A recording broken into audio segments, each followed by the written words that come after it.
Spoilers ahead, fucknuts. Maya.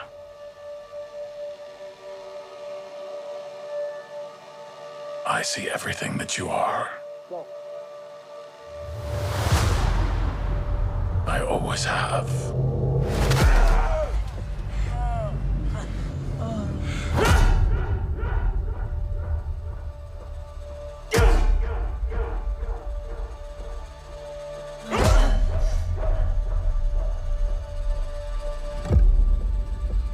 Don't be afraid.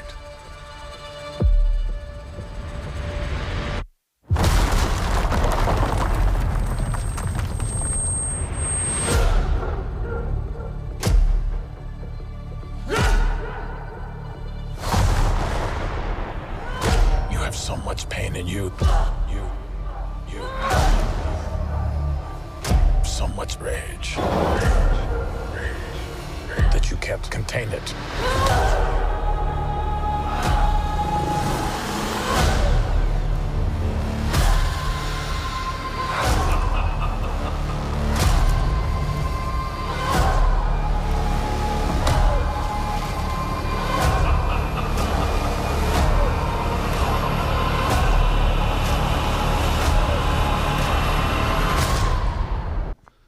This is Two Poes in a Pod.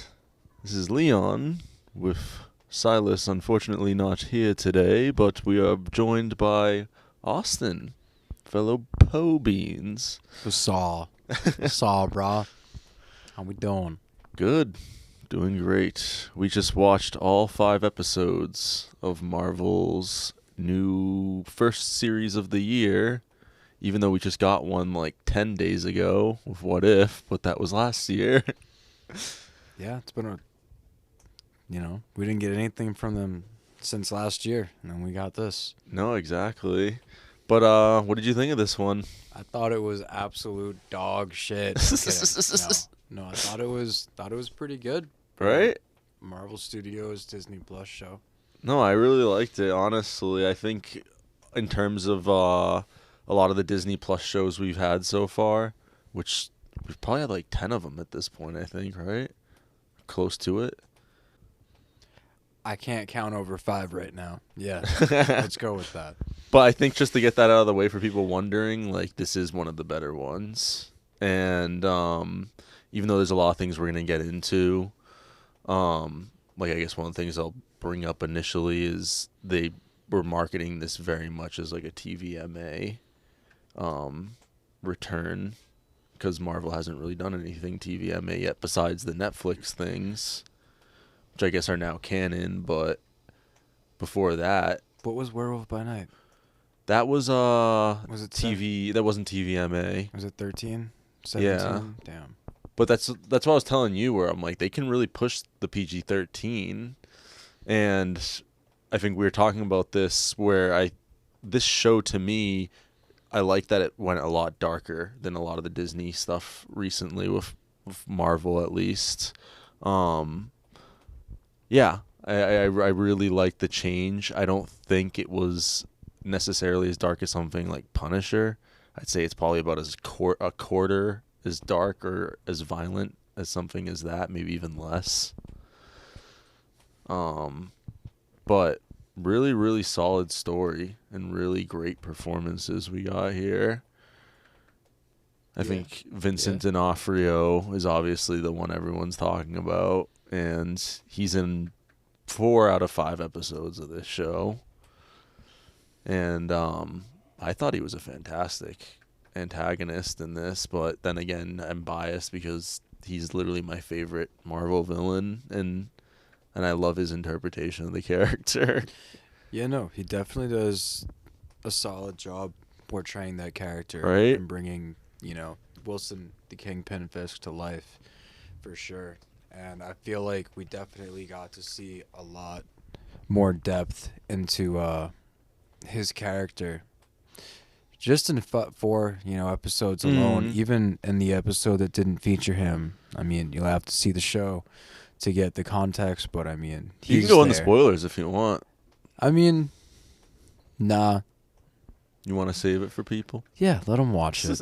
Make them feel intrigued, man. It's called Spoiled It. You can go into it if you want to. I'm too high. But yeah, I loved him in this. I think you got to see just a new side of him because we saw him as her father or like a father figure. I think it's a little different than the comics. Yeah. He's more of like an uncle. Yeah, because I mean, even in what was it, episode 4, she says she addresses him as uncle. Yeah. But he was definitely a father, uncle like figure. To me, that kind of makes more sense, though. manipulation. That's like one of those changes where I'm like, okay, that kind of makes more sense. Like I have a family member I'm very close with that isn't my blood, so I call them like my aunt, But like, but I mean, and then at the same time, like because he didn't have a father, and at her age, I don't think he like actually adopted her, like supposedly in the comics. Unless he did when she was like very, very young, but they never like confirmed that. Well, I mean, her father was probably just working with him. Yeah. And then that's how he knew about her. But it's like, I guess I saw it as he didn't have a father figure for himself, so he kind of outwardly projected what he wanted a father figure to be onto her. Mm-hmm. And I mean, it ended up being through, a lot of manipulation and. It's like it started off for the right reasons, kind of. Like he was trying to look out for her, but the way Wilson Fisk looks out for you is just by like basically being an even bigger bully. Yeah. With violence, not with words, but with just literally pummeling the shit out of you. Oh yeah. I mean, I love how he has his signature like baby Kingpin move too, where he puts like both of his like fists above his head and like smashes down on you. the Kingpin smash. It's literally like a Hulk smash, but just fucking. You're just gonna say Kingpin. Fisk smash. But yeah, so for people that are coming into this wondering what this is, they actually marketed it as a Marvel Spotlight show, which is like a new thing, I guess, where they're trying to appeal more to people that don't keep up with Marvel as much now. And I would say for the most part, this is definitely something you could probably watch without having seen prior stuff, besides maybe Hawkeye and the Netflix stuff. Besides that, you don't really have to keep up with anything else that's come out recently, I would say. No, and I mean, like as someone that is an avid Marvel comic reader, like I can say, especially with the ending of the Echo series, you see a different side, a new side of the Kingpin that, really gives Marvel a handful of different routes that they can take with this character. With the post-credits? Yeah, that last post-credit scene. We'll get into that later, but yeah, I'm really excited by that. It's interesting. There was actually people talking about like a rumor for the post credits was going to be that we were going to get Jessica Jones or John Bernthal's Punisher or something, but it kind of makes sense because I don't think that would have really fit with this.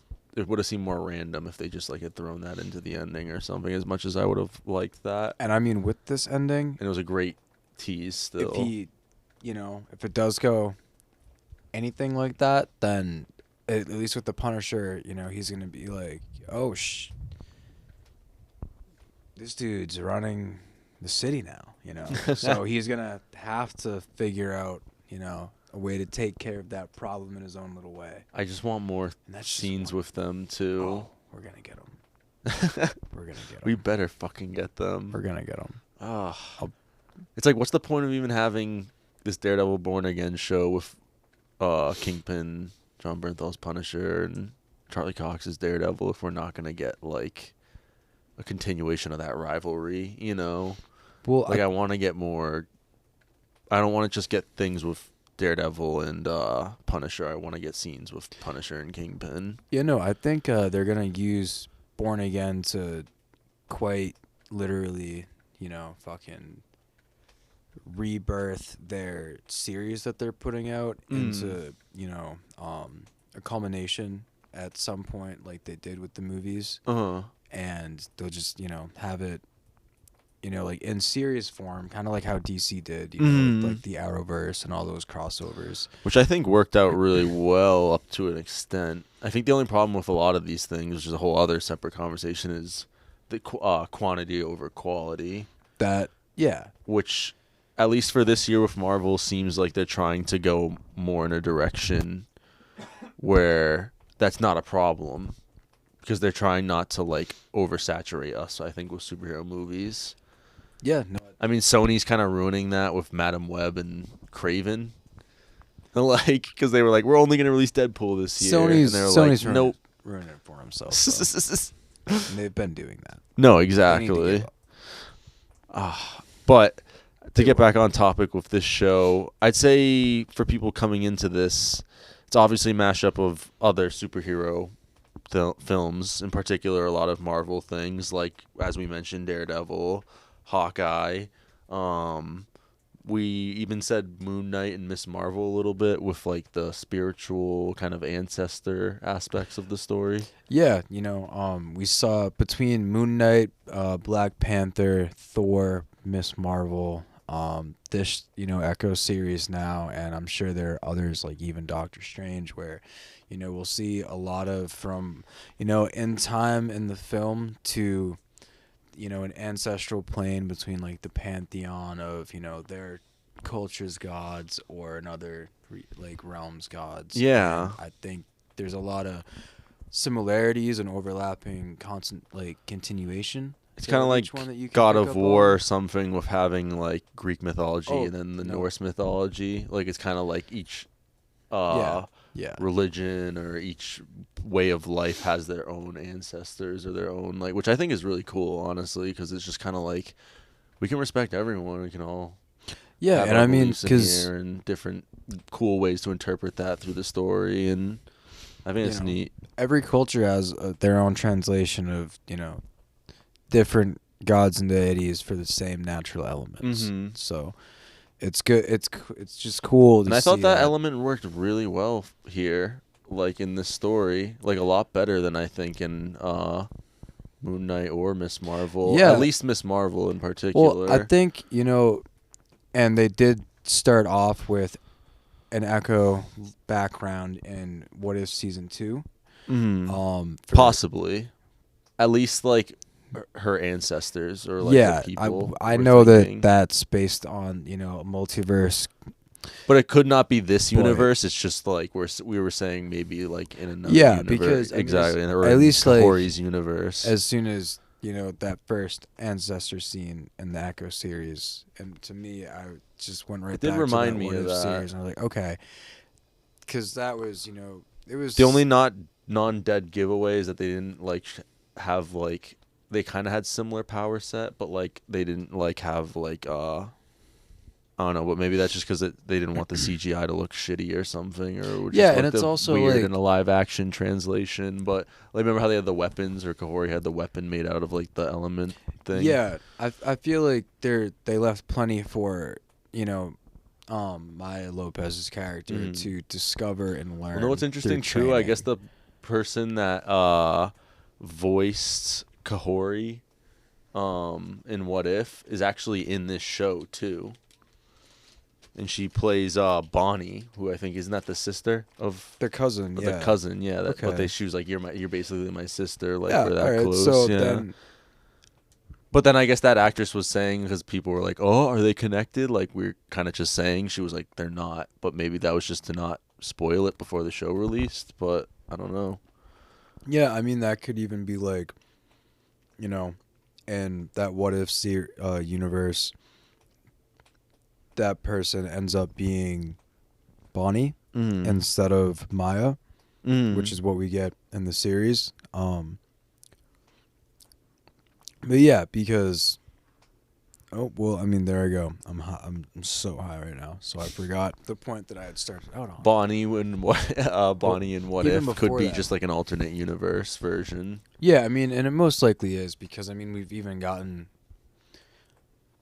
like 5 different fucking Miss Marvels to Captain Marvels at this point. True. Introducing you know who. But then we said also kind of a combination of Black Panther, because this is more serious than a lot of Marvel things recently. Black Panther 2 in particular, sorry. So, and yeah, I say in terms of something like that almost. I mean, when it comes to like, you know, a strong, powerful culture fighting for, you know, their prosperity and integrity, and that, you know, taking application to a modern time set for the characters themselves, and then also, you know, having its own applications through how their ancestors power them, whether it would be through Bast with the Black Panther or I think it's really cool though. Kahora? Yeah, Kahori. Kahori. The What If character. Yeah. And Echo. I think that's how you pronounce it. But yeah, so it's almost superhero movies and shows like all of those mixed with action films, like I'd say not exactly like this, but almost like the Continental. It's more like it's in this John Wick universe, but it's the Continental show. It's kind of like something like that. It's on the Peacock. It's not exactly like John Wick, because John Wick is action nonstop, and I don't think this is, as we talked about before this review, this does not have as much action as you may be expecting. I think the action scenes here are good, or at least a few of them are pretty good. Other ones are not bad. I don't think there's like a bad one here, but there's like probably 5 of them. Like it's almost like there's like one per episode, basically.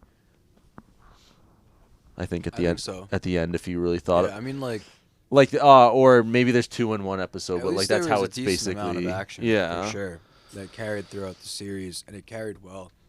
You know, like I feel like Marvel and Disney Plus has really been here or there with the timing, like of just throughout, you know, episode per episode of the series that they've released so far. You know, like whether I don't know, it just feels like too slow or too fast. You know, they went like they could have done so much with, you know, Secret Invasion. They could have done like all around. They could have done. I feel so like this much more should with the have Moon Secret Knight Invasion finale. should have been TVMA like this. I think that would have been a bit better, honestly. Yeah. I think what hurt that was it was trying to be like But I feel an like they R-rated also spy thriller thing. they left their. I feel like Secret Invasion had the no plot stakes. Was left way too vague and open. That too. But yeah, so it's a mix of those two things mixed with, like, I'd say like dramas. I say there's some drama aspects in there, like when it comes to the family and everything. And then just when she, like, her people in the her area of Oklahoma. It's Oklahoma, isn't it? Yeah. Yeah.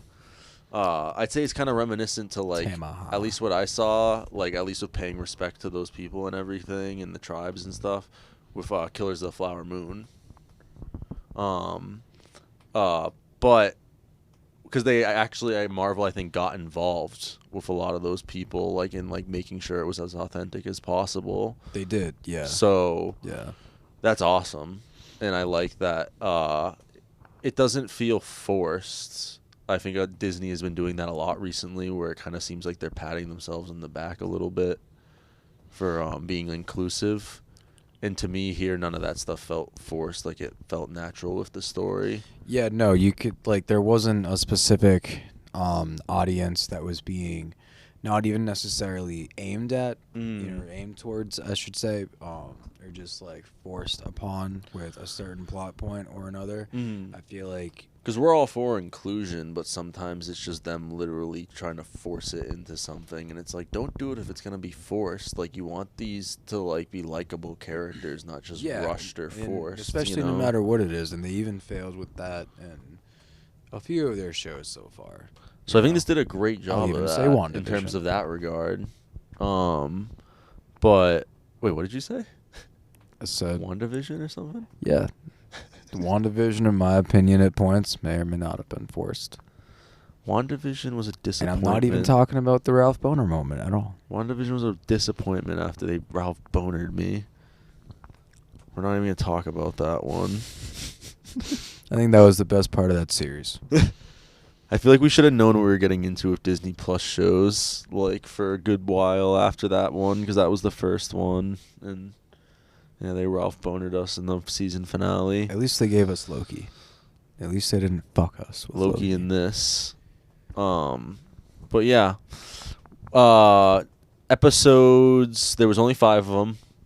They're all 45 minutes or less. I think the first one's 50 minutes, but besides that, 45 minutes or less.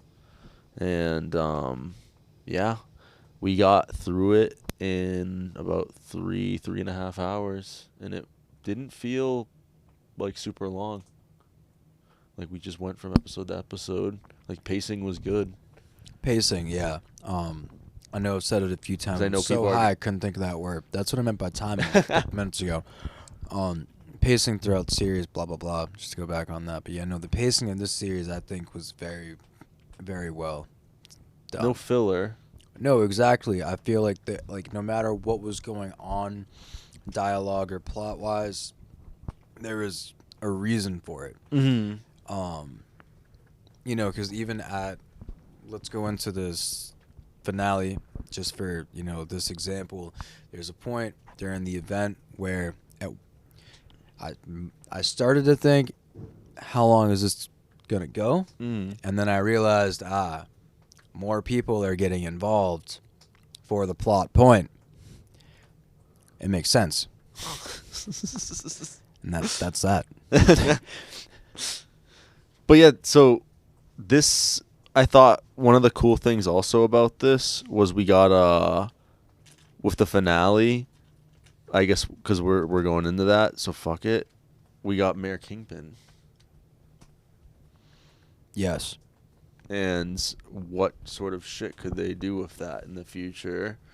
Just leaves us like, ooh, Spider-Man, Daredevil, Young Avengers or something maybe, because Yeah, Kate Bishop or something. We've seen the, you know, Miss Marvel is going to start a little Young Avengers thing. They could do, you know, their own screen version of the Secret Warriors, Secret Avengers, Young Avengers, all a little mashup there. You know, they've also been trying to figure out, obviously, how to bring, you know, street level character names to the screen and bring some back, like we've seen in the Netflix series, and, you know, already coming back. And that would even put characters like Spider-Man from the big screen to the smaller screen, just to go back and forth, you know. Yeah. And I mean, with Mayor Fisk, there are several routes that they could take. One, just because of, you know, differences between comics and, you know, a screen point, but Honestly, I think a way they could save MCU kind of for me nowadays, because of this whole Kang thing with Jonathan Majors and stuff, especially, make Kingpin like a secondary, like, main villain basically of this phase, or even if that ends up being disappointing and everything, we'll still have Kingpin because it's just like, in that way, like with certain heroes, you don't have to try to force them into that story. They can just be dealing with the Kingpin. Like Spider-Man, Daredevil, like those sort of street level heroes can even be going with to Kingpin. She-Hulk with, like, them introducing several characters throughout that series that are all, you know, beat through fucking E names. If you have a villain like Kingpin, that gives you a lot of opportunity to introduce a lot of characters, whether they're villains, whether they're heroes, because it's New York City, Marvel Comics. Yup. Everyone.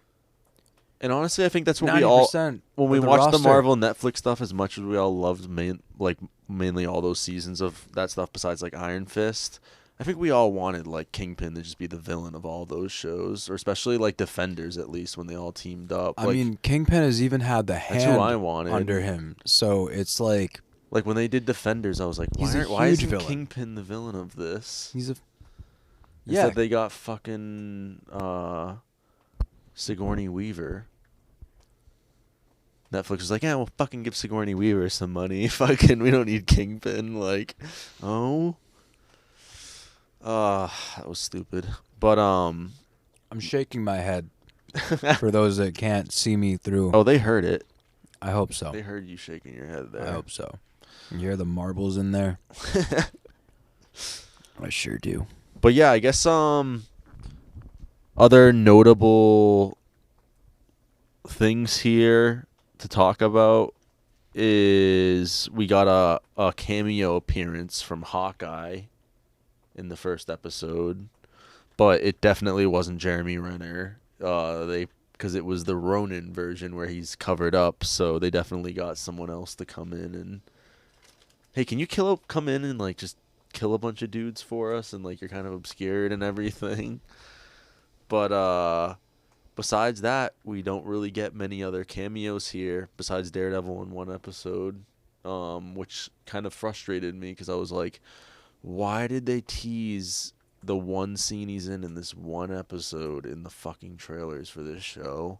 Like, they should have teased Kingpin because he's in this a lot for anyone looking forward to both those characters. Kingpin's in this a lot, and he's great, and the dynamic between him and Maya is fantastic. Yeah, there was actually a fucking point to this series, unlike She-Hulk. Yeah, where a lot of the Disney if we Plus don't see any of those characters used in the future, it's just going to be like, why did you even... There's a point to this show, like, from beginning to end, like, it was consistent with its story and, like, kind of where it went, like, with, like, especially with it being about her and Kingpin mainly. Yeah, it was just, this was a very enjoyable show, and I think a lot of people are going to enjoy this. Like, even if they don't love it, I think you're going to enjoy it a lot more than the recent offerings we've had.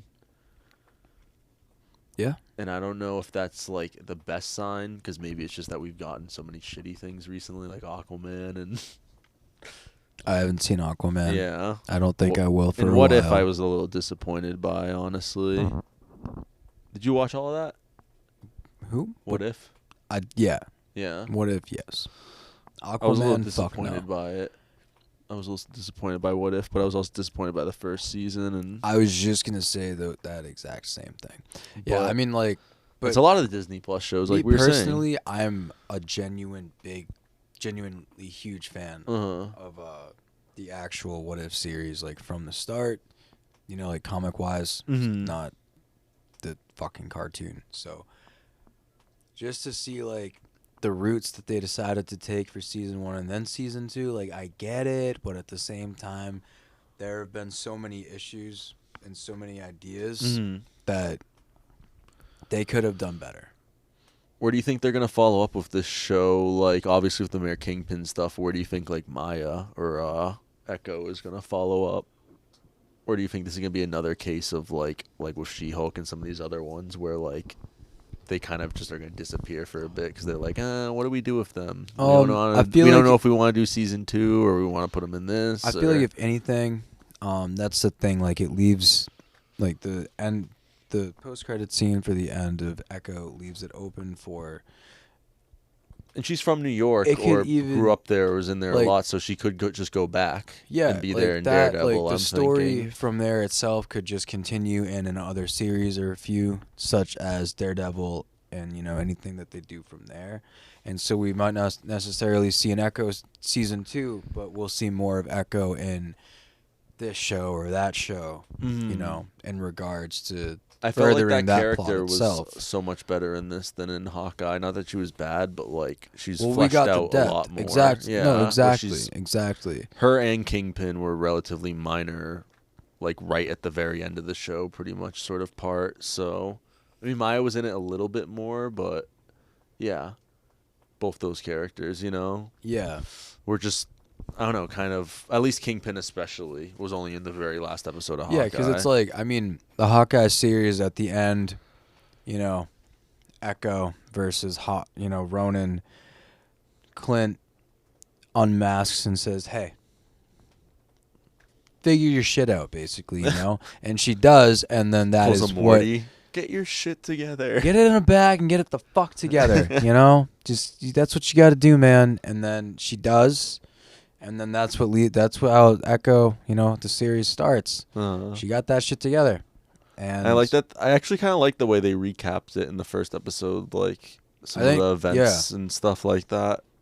For her past, and then like some stuff from Daredevil from different perspectives, like from hers and Kingpin's a little bit. Yeah, and I like the way that they kind of brought the Netflix universe like into the canon now, because they had Kingpin with his father, the hammer that he killed his father with. And then there was also the reference, which we can't confirm is this character, but we're pretty sure, where they referenced that he's lost someone, and we were thinking it was Vanessa, his wife in the Marvel Netflix ones. Yeah. And I mean, probably from the Snap or something like that. Yeah, they could, come out and say whatever in regards to that if it is her. I don't know, who else it would be if it isn't her. Because it's the fucking Marvel Studios It's my and the head multiverse, canon at least, but they better not change that shit. No, but it's like it would make sense if they used the Snap to cover her death. Yeah. But kind of like we've talked about, it's like they don't even have to talk about these past events of the Netflix stuff. No, they like don't. Some people at all. just know about these characters. It's just, if they want to see their origin, watch the Netflix stuff. Between that and it's like if but now they don't have to get into that specifically ever comes up again, it can just be he can refer to, remember that Snap? Like that's when I lost her. Yada yada. You think we're gonna get more into that stuff in Daredevil even? We might. Because or do you think they're gonna just keep it kind of like we've said? Because I wouldn't mind that if they just kind of didn't bring it up, but just moved forward. No, Echo made this man fucking cry. Well, we didn't talk about that yet. Echo literally fucking does a Ghost Rider penance stare, fucking to Kingpin at the end in the final episode of this series after she gets her costume. After they do the usual. Oh, your costume's ready. It's the finale episode. You got to put this on. Yeah. Which was a little annoying, even though I thought the costume looked cool. And then, no, I think the costume was, I think it was dope. It's different, but it's cool. Yeah. No, I think. It looked a little weird at first, but then when I saw it on her, I was like, oh, it looks pretty bad. I saw it in action. It's like, you're going to be able to, move. It's got to be realistic, but. Yeah, I don't know, because it's like you always see fucking tights and shit on these superhero characters. But and like I was saying to you, I like that they also give them jeans and a tank top. I don't know the character very much, but I think in the comics, from images I've seen, she has a blood, a hand stain on her face. So it's, and they do it's that. Basically, it's just tribal paint. It's white, or black, I think. But yeah, it's just a handprint. Yeah, But it is what was on her mom's face in the car crash. No, but doesn't it happen to her too with her dad or something? Was that what it was? Maybe. She gets it on her face at one point. That's when I said it to you. I think it maybe is during the car crash, but maybe her mom touches. I think it's her face or something, or maybe her mom touches her face before she dies, and yeah, she had the. I can't the handprint on. remember. Maya had the handprint on her face, which I think was a call to her. I think it was during the car crash, because they also went back to that. But I was saying I like to you that the Netflix Marvel stuff, and this is kind of in line with some of those ones, that they have little. They're we're not gonna just have her have that, with her costume. That's just one of those things from comics to live action. It just doesn't work out as well, I think, But I like that they pay homage to it, They pay homage to it, and they're like, well, we can kind of throw this in there, and the fans that really get kind of upset when we don't do stuff like that, well, then at least be like, oh, they kind of did it, Yeah. So I think that's really cool that they've always done that sort of stuff. But yeah, so kind of return to the Marvel Netflix things. It's not as TVMA as Daredevil or Punisher or Jessica Jones. It's more in line with Luke Cage, I would say. Something like that, right? Yeah, no. She definitely has the same demeanor as Luke Cage. It's not entirely like that show, kick but your ass. with how that one wasn't as fucked up or as violent as yeah. So kind of like Luke Cage or Iron Fist level. Luke Cage, Iron Fist are like Defenders level, but yeah, I think people are really gonna enjoy this. For anyone wondering, we don't get John Bernthal's Punisher, unfortunately, or any other Defenders like Luke Cage or Iron Fist or Jessica Jones. So don't if you're going in expecting that, sorry.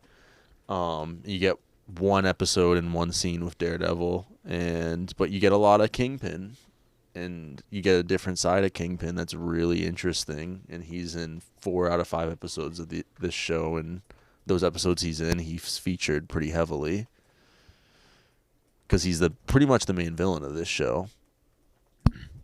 Definitely the main villain of the show, and they're definitely not the last that we're gonna see the Kingpin.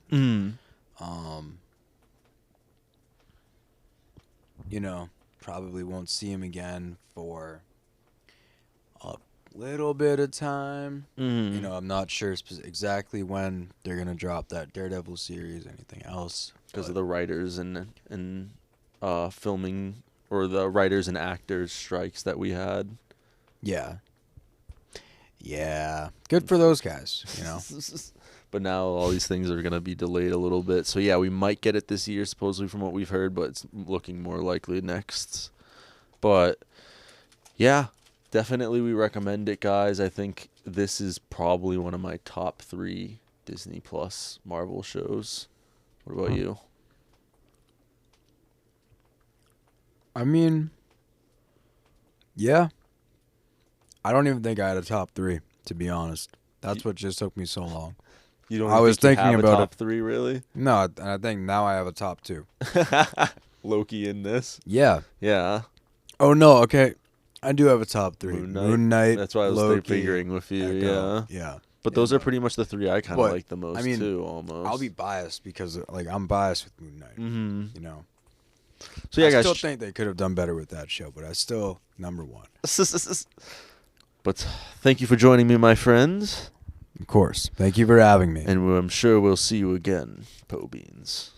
I'm going to wear camouflage from head to toe from every day now on. Never see me again. And he was never seen again.